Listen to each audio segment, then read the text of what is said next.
ଅଳସୁଆ ଢୋଲା କାଉ। ଢୋଲା କାଉ ବଡ଼ ଅଳସୁଆ ସ୍ୱଭାବର ଥାଏ। ସେ କିଛି କାମ ନ କରି ଖାଲି ଜଙ୍ଗଲ ସାରା ଘୂରି ବୁଲେ।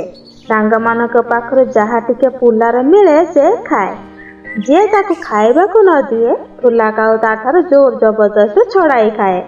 କେହି ତାକୁ କାମ କରିବାକୁ କହିଲେ ସେ ତାକୁ ଗାଳି କରେ ଓ ନିଜକୁ ଗୋଟେ ବଡ଼ ହିରୋ ବୋଲି ଭାବି ଖାଲି ଗୀତ ଗାଇ ବୁଲୁଥାଏ।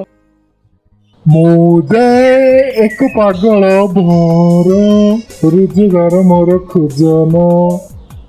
ମୁଁ ଯେ ଖାଲି ବସି ଖାଇବି ରୋଜଗାର ମୋର ଯିଏ ଖୋଜିବ ତାକୁ ମୁଁ ଠେଙ୍ଗାରେ ପିଟିବି।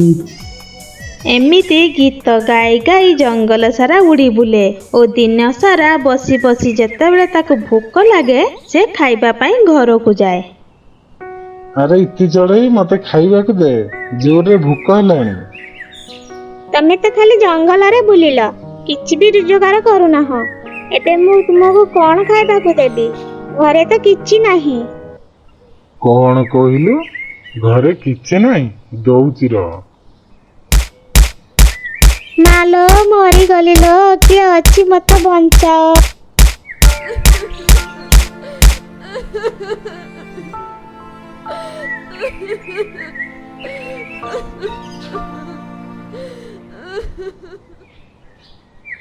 ଯେତେବେଳେ ଘରକୁ ଗଲେ ଖାଲି ଝଗଡ଼ା ଝଗଡ଼ା ଝଗଡ଼ା। କିଛି ଗୋଟେ କାମ କରିବାକୁ ପଡ଼ିବ। ଆରେ ଏତେ ଗୁଡ଼ିଏ ଗହଣା, ଏହାକୁ ବିକ୍ରି କଲେ ବହୁତ ଟଙ୍କା ହେବ। ବଜାରରୁ ଏତେ ଜିନିଷ କିଣି ଆଣିବି ଯେ ଇତି ଚଢ଼େଇ ପୁରା ଖୁସି ହୋଇଯିବ।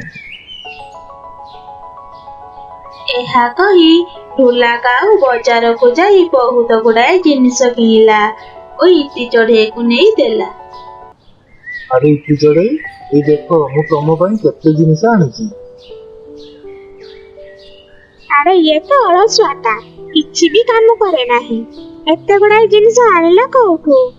ଆଉ ଇଏ ଚୋରି କରି ନାହିଁ ତ? ଏହା ଭାବି ଇତି ଚଢ଼େଇ ସବୁ ଜିନିଷ ନେଇ ଘରେ ରଖିଦେଲା। ସେପଟେ ମୀରା ଚଢ଼େଇ କାନ୍ଦି କାନ୍ଦି ତାର ଘରକୁ ଗଲା ଓ ତାର ସ୍ୱାମୀ ଗୁଲୁ ଚଢ଼େଇକୁ ସବୁ କଥା କହିଲା। ହଉ ହଉ, ତମେ ବ୍ୟସ୍ତ ହୁଅ ନାହିଁ, ମୁଁ ଏହାର ସନ୍ଧାନ ନେବି। ତା ପରଦିନ ଢୋଲା କାଉ ବଜାରରେ ତାର ସାଙ୍ଗମାନଙ୍କୁ ପାଟି ଦେଉଥାଏ। ଏହା ଦେଖି ଗୁଲୁ କାଉ ଢୋଲା କାଉକୁ ପଚାରିଲା। ଏ ଢୋଲା କାଉ, ତୋର ତ କିଛି ନଥିଲା, ତୁ ଏତେ ଟଙ୍କା କୋଉଠୁ ଆଣିଲୁ? ତୋ ସାଙ୍ଗମାନଙ୍କୁ ପାଟି ଦଉଛୁ? ତୁ ଚୋରି କରୁନାହୁଁ ତ? ତୋର ଏତେ ସାହସ ମତେ ଚୋର କହୁଛୁ? ଚାଲ ହଟ।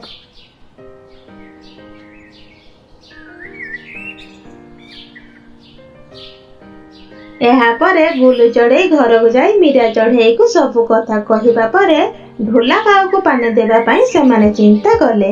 ତା ପରଦିନ ଗୁଲୁ ଚଢ଼େଇ ତା ସାଙ୍ଗମାନଙ୍କୁ ନେଇ ଢୋଲା ପାଖରେ ପହଞ୍ଚିଗଲା।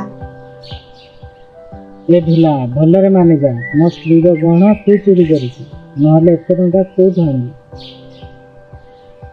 ଆବେ ଗୁଲୁ ଚଢ଼େଇ, ତୁ ପୁଣି ଆସିଗଲୁ? ସେ ମାଡ଼ ଭୁଲିଗଲୁଣି କି? ଦେଖ ସାଙ୍ଗମାନେ, ଇଏ କେମିତି କଥାବାର୍ତ୍ତା କରୁଛି। ମାର ସମସ୍ତେ। ବଞ୍ଚାଅ ବଞ୍ଚାଅ। ଆରେ ରୁହ ରୁହ, ମତେ ମାର ନାହିଁ, ମୋର ଭୁଲ ହେଇଯାଇଛି। ହଁ ମୁଁ ଚୋରି କରିଛି, ମୁଁ କଥା ଦଉଛି ତମ ଟଙ୍କା ସବୁ ଫେରେଇ ଦେବି, ଆଉ କେବେ ବି ଚୋରି କରିବି ନାହିଁ। ମୁଁ ଏବେଠୁ ରୋଜଗାର କରି ଖାଇବି। ଏହାପରେ ଢୋଲା କାଉ ନିଜେ ରୋଜଗାର କରି ଗୁଲୁ ଚଢ଼େଇର ସବୁ ଟଙ୍କା ଫେରାଇ ଦେଲା ଓ ଇତି ଚଢ଼େଇକୁ ଖୁସିରେ ରଖିଲା।